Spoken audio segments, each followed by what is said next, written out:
This enough for Bulesa Cage to cook up that. Is ni music video kabu na fakka.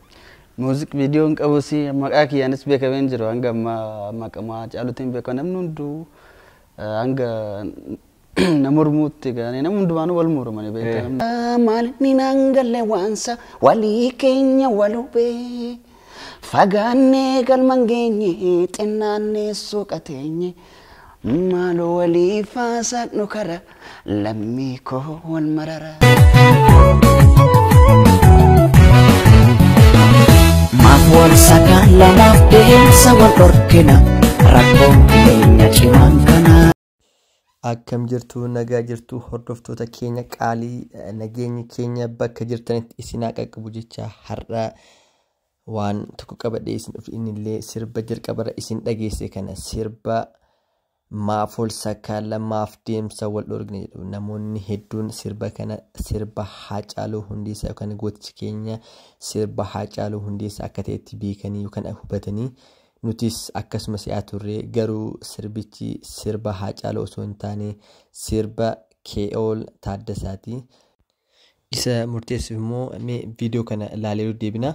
Hangasif this enough for Bulesa Cage to cook up that. Is ni music video kabu na fakka. Music video kabu si makaki anis beka venjero anga makama chalutin beka namnundu anga namurmutti gani namundu manu walmuru mani beka dugatti impuran anga mai ojichi makama chalutin jira YouTube rata dura kamte beta audio sa tumre harkaan qaba ture audio saa umree harkaan qaba akkasumatti nama tokko lamatti daddarbee ture audio isaa namni sanuma qaba fuudhee maqaa kootiin jira rename irraa geddaraniiti kun Haacaaluudha yaani YouTube irratti odna dursanii odan hin fe'in abbaan fe'in beekamu YouTube irratti hin arge Haacaaluu jee jira YouTube irratti Haacaaluunis quban qabu sirba kana akka inni sirbine yeroo haasoo dhageeraanis garummo dhiisi dhimee daloodhaan nu yaadachiisi namoonni baay'eenis akka yaadataniif sirbicha kana.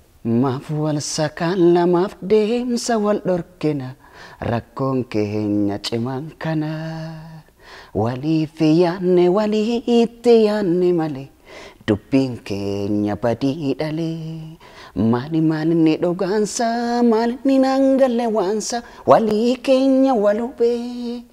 Fagane galmangenye tenane sukatenye Malu wali fasad nukara lamiko wal marara Wow, baik sagaleen ke baik barida. Juga sirba kana amma anis jalqaba sirba kana baay'een beeka ture. Wellisaa sirba kanaati jaanii yeroo wal barsiisan yeroo jalqabaaf baay'een si ajaa'ibsiifadhe sirbicha baay'een jaaladhaani. Akkamitti immoo gara aartii kanaa seente aartiitu gara kee dhufe moo situ gara aartii dhufe? Gaafin kun yeroo baay'ee nama hedduun gaafatama. Aartii anam aartii gara koo dhufes anatu gara aartii dhufes jechuun natti ulfaata. Maaliif beektaa nu lachuu walumaa dhumamne jeetii yaada.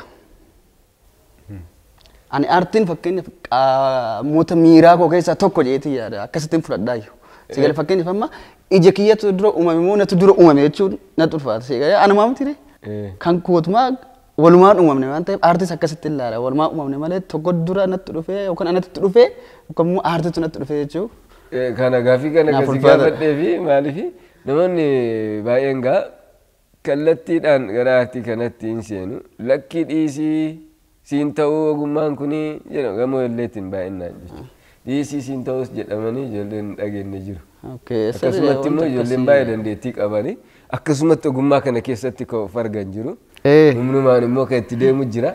Kanaaf gara aartiin gara kee yoo dhufe kuni homaa gaafiin qabu hin dandeessaa jechuudha. Ati immoo gara aartiitti yoo dhufte leenji'uun jira maaliin jira. Kanaafini hundaafuu dhuguma akkuma jette aartiitu gara kee dhufee kan jedhu. Yookaan immoo walumaan walitti dhuftanii. Sirriidha. Mee sirba kee jalqabaa kana dhiisi yadaloosaa walaloosaa eenyutu hojjete? Yadaloosaa walaloosaa sanatu hojjete.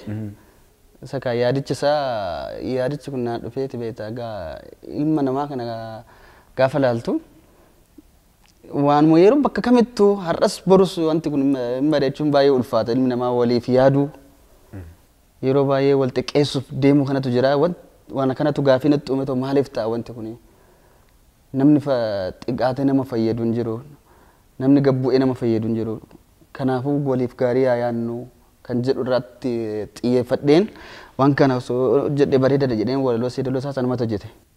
Yeroo san reefuu gara hojii aartii kanatti dhufaa jirta. Namoota baay'ee hin beekanii yookaatis namoota baay'ee hin beektu. Wanti immoo kallattiidhaan sirra ga'ee jira yaadni kun kasii dhufeef. Kun immoo salphaadha. Akkuma salphaatti sirra ga'a malee kun.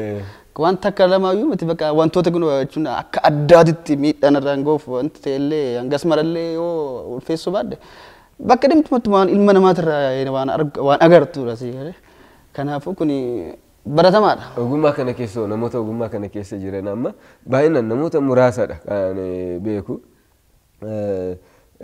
Qaama fakkeenyaa fi ijoollee haaraa lafaa dhufan kana jajjabeessuudhaan waliin hojjechuudhaan kunniin namoota dura jiran kunniin namoota baay'ee biratti hin argitu artistoota keenya baay'ee biratti mul'atu garuu namni haamilee si tuqanii maal jechuuf. Waan akkasittillee salphaatti nama haamileen kee tuqamus miti. Tokkoffaan waan aartii kanas saayinsii aartii barumsi addaa seenee baradhees hin jiru baandii maal kana keessas hin turre namni immoo akkasitti gabu'ee akkanatti jedhatee too waa'ee aartii jajjabina naa godhee akkan gara aartiitti dhufuuf akkas walaloo feedaloo hojjedhuufillee kan namni na cinaa dhaabbate tokko hin jiru garuu akkamitti beektaa ittiin of nama kun cimaa namni dinqisiifatu namni fuulduratti ilaalu jirame nama saniin of barsiisa deebisee.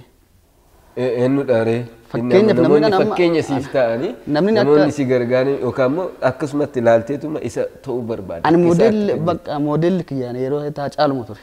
Hojii caaluu baay'een dinqisiifadha. Keessattuu bakka akkaataan teeknikoota yeedaloo itti hojjetuu fi itti yeedaleessu.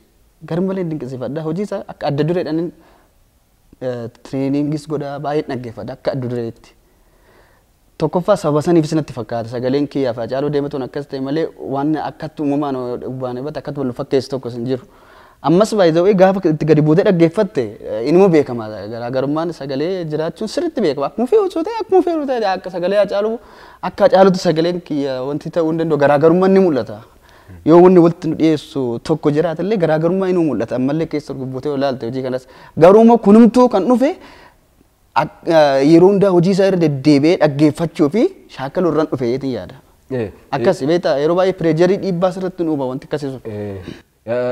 Hacaaluu baay'ee kan dinqisiifadhaanis ijoollee lafaa dhufan kana yoo hojii isaanii ilaalee yookaan dhaga'e taanaan bilbilee jajjabeessu hin jira si yoo si bilbileera. Gammaan wal arginee turre beektaa Finfinneetti bara 2011 moo akkasuma fakkaate. Wal arginee waa'ee hojii kanaatis hojiin kun abbaa hojii kanaati hojiin kun kan kooti maaf ol sakaalla kan jedhu kun hin jedhe siinaan jedhe hojii kana miidiyaan Ameerikaa tokko intarviina godhee na gaafatee ture kan koosmetii abbaa isaan beekuun jedhee kan keeti jedhee na gaafatanii naan jedhe na bilbila koo qabadhu naan jedhe walii bilbilaa turre bakka na jajjabeessaa ture si hojii waan baay'ee na jajjabeessaa ture yeroo sanitti Hacaaluu nama lubbuusaa jennee taa'aniitu. Kan biraa yeedaloof walaloon hojjetta. Walaloof yeedaloof ni hojjedha amma hojii baay'ee dalageen jira. Istiidiyoo jira hojiin kiyya harka Hacaaluu. Kan ofii keeti. Mee namoota ammoo yeedaloof walaloo kennitee fi hojii bareeda.